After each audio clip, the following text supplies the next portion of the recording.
當我說我是來台灣住的時候，台灣朋友們總是好奇地問我，你喜歡台灣的什麼？如果你問喜歡台灣的韓國人為什麼喜歡台灣，我想大部分人的回答通常會是東西好吃，人很親切，冬天不像韓國那麼冷，距離又很近，大概就是這些吧。我想說，我們韓國人的這些回答絕對是真心的，是真的。但問題是，這些答案台灣人他通常覺得好像有一點不夠，心裡面還是覺得有一些疑惑的樣子。那我再補充一下，對韓國遊客們來講，從以前在韓國流行香港電影、包青天和各種古裝劇開始，到中華料理炸醬麵在韓國成為象徵母親之愛的國民食物。有些人是因為台灣的浪漫電影，無數的韓國人對中華圈的感性擁有着一種情懷跟向往。尤其是食物的話，我在韓國的一個朋友對台灣食物的描述，我到現在還記得。他說台灣好像是把中華料理當中的所有食物裡面只挑韓國人最喜歡的都放在一塊的感覺。OK， 所以台灣東西好吃，加上人很親切，冬天不像韓國那麼冷，距離又很近，安全自在，並且在經濟負擔不大的情況下盡情享受這種韓國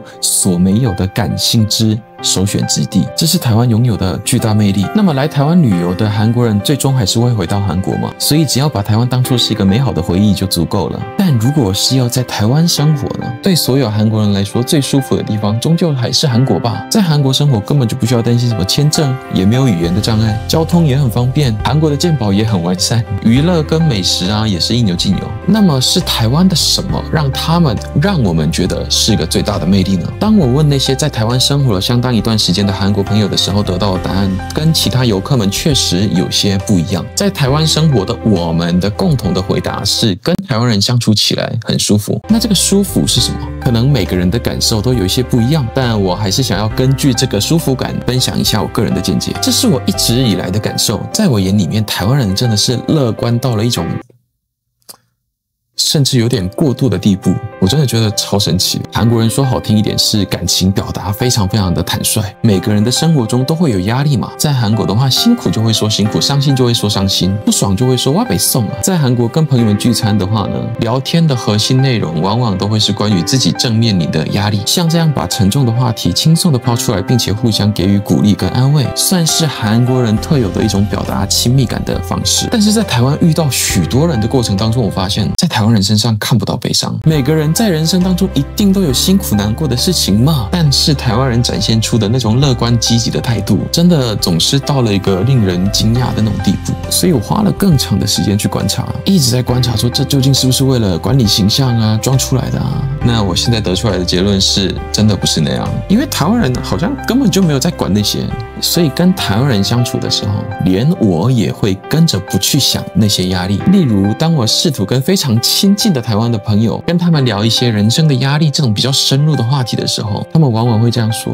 聊這種東西只會越來越鬱悶而已啦，我們不要聊這種的，我們聊一點開心的吧，有趣的吧。這種情況真的非常多。事實上，我有很長一段時間都比較難適應台灣人的這種方式，因為我也是真的很習慣抓住壓力緊緊抓着不放，為的是試圖解決掉它，覺得說單純用積極樂觀的態度去帶過是一種逃避，所以我以前都不是很支持這種方式。但是在反覆接觸台灣人之後，我現在反而非常希望這種台灣的思維能在韓國流行起來。韓國說真的絕對不是一個居住環境不好的地方，不是因為我是韓國人，我覺得韓國是真的拿到世界任何地方都不會遜色的。只是韓國之所以變成一個鬱悶的國家，我覺得在裡面有一個很大的部分，就是因為人們總是緊緊抓着壓力不放，不願意讓它離開，而是一直提起啊，這樣就好像是當我們凝視壓力的同時，那個壓力也正在凝視着我們自己的感覺。而且我覺得鬱悶是會傳染的，這或許就是讓韓國的一個社會變得比較憂鬱的一個點啊。但是在台灣，說實話，我完全不擔心這種傳染，因為感覺不到。其實韓國的這種文化也有一個很大的優點，我覺得韓國人跟其他國家相比，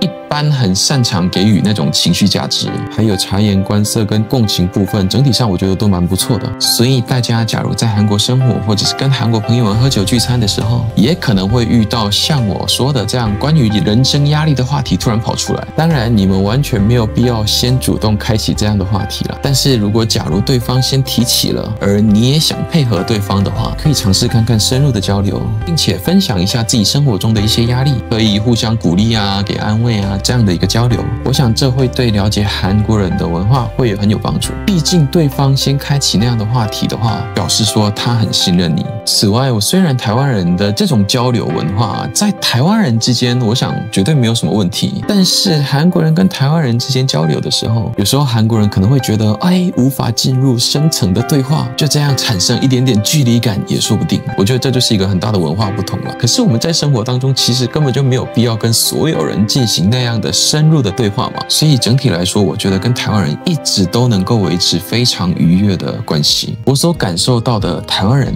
都不怎麼會想要把壓力長時間留在心裡面，而且那種用快樂的事物去填補的心態呢，已經有點像習慣一樣刻在了 DNA 裡面的感覺。那我們現在看一下，壓力這種東西，它就這樣真的消失了嗎？其實也不是嘛，最終還是要排掉它嘛。所以我也發現台灣人真的有很多讓自己疏解壓力的防禦機制。我覺得這也不像是刻意的，比較接近是一種本能。我覺得台灣人一定會找出一種能夠疏解壓力的方法，隨時維持自己樂觀的狀態。在韓國的話呢，很多人會習慣把壓力給它好好的堆積起來，集氣之後再找時間完全爆發性的疏解掉。可是我覺得台灣人的話，隨時都在日常生活當中就會創造出很多的樂趣來。就例如無論在哪裡都很愛玩桌遊啊，尾牙甚至婚禮都要玩遊戲。我覺得這種都是因為在韓國都看不到這樣的文化。另一個例子就是定期的旅行，我真的幾乎沒有見過像台灣人這樣頻繁旅行的人呢。統計上，台灣每一年每10個人當中就有7個人出國。雖然出國的頻率比台灣高的有香港、新加坡跟瑞典等地方，但是因為台灣在地理上必須要搭飛機或者是搭船才能夠出去嘛，所以我覺得很難跟其他的國家拿同一個標準去比較。韓國的話反而跟台灣還蠻像的，因為韓國唯一能通的陸地就是北韓。韓國其實也是很會出國的，統計上大約是10個人當中有5個人左右。但是我在身邊，我的感受是這樣，在韓國出國的人當然也有很多是去旅行沒有錯，但是我覺得出差的比例真的非常非常高。可是在台灣的话，我看我身邊的出國的人全部都是出去玩，而且是定期的哦。是什麼健康检查嗎？对台灣人來說，這出國真的很重要。甚至在台灣呢，大部分的公司通常每一年也一定會辦一次員工什麼集體海外旅遊啊。在韓國沒如有的話，也沒有什麼人會喜歡，反而大家都直接領現金就好。所以很多韓國老闆來台灣創業的時候，看到這種文化的時候，都有點衝擊。在台灣旅遊真的有那麼重要嗎？我就會回答說，真的超級重要啊！而且台灣人對流行也非常敏感嘛，像是 K-pop、韓劇什麼綜藝啊，在台灣的熱度往往是最高的是很瘋狂的那種。韓國雖然也對流行很敏感，但是我覺得這部分的話，彼此的感性還是有一些不一樣了。總之，我認為台灣人非常擅長透過各種疏解方式來維持自己的狀態。好，這是我的結論啦。無論食物多好吃，景色多壯麗，多麼的好玩，我想對一個國家的最終評價還是取決於那裡的人。反過來，即使食物再難吃，沒有什麼可以看的，也沒有什麼樂趣，但是如果那個國家的人很好，那麼我想依然會想要再去一次。從一個韓國人的視角來看，台灣有很多的魅力，但是最終人才是台灣最大的魅力。這不僅僅是親切一個形容詞而已。我覺得在親切這個形容詞裡面，更深處能夠看到的是台灣人樂觀的思維以及態度。謝謝。